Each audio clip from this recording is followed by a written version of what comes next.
Pour ma part, j'ai voulu mettre l'accent sur les considérants, c'est-à-dire une forme de préambule de la déclaration qui insiste sur le fait que l'humanité fait famille ensemble.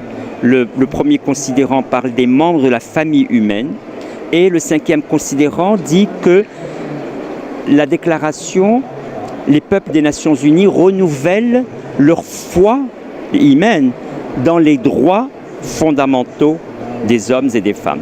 Et cette foi m'a intéressé parce que ça veut dire que la foi ne s'entend pas que dans un sens religieux. Elle s'entend aussi dans un sens non religieux. C'est l'atiqad, votre conviction, le saut que vous faites dans des droits que vous voulez défendre sans donner de raison.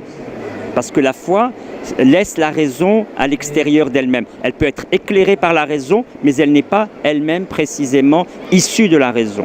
Et c'est en ce sens précisément que j'ai voulu développer cette idée de foi dans les droits humains et je l'ai déclinée après sur les avancées du droit international depuis 1948. On a eu 1966 les pactes sociaux et économiques, on a eu 81 la charte européenne les